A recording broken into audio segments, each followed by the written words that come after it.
aku Nadia Ramadhani. Pada episode kali ini aku akan membahas mengenai kurikulum apa aja yang ada di Indonesia. Oke, sebelum mulai ke pembahasan, jangan lupa klik tombol like and subscribe ke channel YouTube ini. Langsung aja kita ke pembahasan. Oke, sebelum masuk ke pembahasan, kita akan bahas terlebih dahulu. Apa sih pengertian dari kurikulum? Jadi, kurikulum adalah perangkat, rencana, dan pengaturan yang mencakup tujuan, isi, bahan pelajaran, serta metode pembelajaran yang digunakan sebagai pedoman dalam proses pendidikan. Jadi, kurikulum berfungsi sebagai alat untuk mencapai tujuan pendidikan nasional, yakni membentuk sumber daya manusia yang berkualitas. Selanjutnya, kita akan membahas perubahan kurikulum dari masa ke masa. Yang pertama ada Rencana Pelajaran 1947. Kurikulum ini adalah kurikulum pertama setelah kemerdekaan Indonesia. Fokusnya pada pembentukan karakter manusia yang merdeka dan berdaulat serta memiliki semangat kebangsaan. Diterapkan pada tahun 1950 yang menekankan pada pembentukan watak dan kesadaran bernegara. Materi pelajaran yang disederhanakan agar relevan dengan kondisi pasca perang. Contohnya, penekanan pada sejarah perjuangan kemerdekaan. Yang kedua ada Kurikulum Rencana Pelajaran Terurai 1952. Kurikulum ini adalah penyempurnaan dan pengembangan dari Kurikulum 1947 yang menekankan agar topik pembelajaran berkaitan dengan kehidupan masyarakat. Perbedaannya hanya lebih detail dan terstruktur dalam penyajian materi. Pada kurikulum ini, satu guru hanya mengajar satu mata pelajaran untuk meningkatkan spesialisasi. Contohnya, membahas pertanian dan perkebunan sebagai mata pencaharian utama. Yang ketiga ada Rencana Pendidikan 1964. Kurikulum ini masih mirip dengan kurikulum 1947 dengan perubahan penilaian rapor. Kurikulum ini bertujuan membentuk manusia Pancasila sejati, yang dipusatkan pada program Pancawardana, yaitu pengembangan moral, kecerdasan emosional, keterampilan, dan jasmani. Pada kurikulum ini muncul mata pelajaran baru seperti pendidikan moral Pancasila. Yang keempat ada Kurikulum 1968. Kurikulum ini adalah kurikulum terintegrasi pertama di Indonesia, yang lebih menekankan pada pendekatan subjek mater.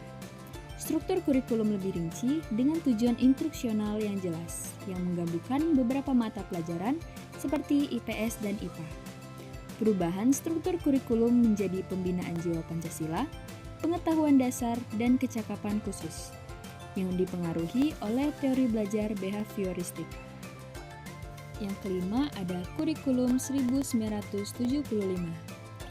Kurikulum ini berorientasi pada tujuan dengan pendekatan sistem, bagian dari proyek Perintis Sekolah Pembangunan. Fokusnya pada pendidikan yang lebih terstruktur, dengan penekanan pada pendidikan dasar yang lebih komprehensif. Tujuannya, pembelajaran dirumuskan secara operasional, tujuan instruksional khusus atau TIK. Evaluasi pembelajaran dilakukan berdasarkan pencapaian TIK. Yang keenam ada Kurikulum 1984. Kurikulum ini menekankan pada pendidikan yang lebih sistematis dan terstruktur, yang mengutamakan peran aktif siswa dalam proses pembelajaran, dengan penekanan pada pengetahuan dan keterampilan. Kurikulum ini mengusung proses skill approach dengan pendekatan CBSA atau cara belajar siswa aktif dan berorientasi pada tujuan instruksional. Yang ketujuh ada Kurikulum 1994 dan Suplemen 1999. Kurikulum ini diterapkan dengan penekanan pada penjurusan di SMA, seperti pemahaman konsep dan keterampilan menyelesaikan soal seperti pemecahan masalah. Perpaduan antara pendekatan, tujuan, dan proses. Muatan kurikulum sangat padat. Suplemen 1999 dikeluarkan untuk mengurangi beban siswa. Yang kedelapan ada Kurikulum Berbasis Kompetensi atau KBK 2004. kurikulum ini menekankan pada kompetensi siswa dengan penilaian yang lebih beragam dan terfokus pada hasil belajar, seperti pengembangan standar kompetensi dan indikator pencapaian. Penilaian kurikulum ini berbasis portofolio, fokusnya pada pencapaian kompetensi siswa. Yang kesembilan ada KTSP atau Kurikulum Tingkat Satuan Pendidikan 2006. Kurikulum ini merupakan penyempurnaan dari KBK dengan desentralisasi pengembangan kurikulum di tingkat sekolah. KTSP memberikan otonomi kepada sekolah untuk mengembangkan kurikulum sesuai dengan kebutuhan lokal. Yang ke-10 ada Kurikulum 2013. Kurikulum ini menekankan pada kompetensi sikap, keterampilan, dan pengetahuan dengan pendekatan tematik. Kurikulum 2013 mengenai pendekatan saintifik, penilaian otentik, dan integrasi nilai-nilai karakter. Dan yang terakhir ada Kurikulum Merdeka. Kurikulum ini berfokus pada pengembangan keterampilan hidup dan karakter siswa.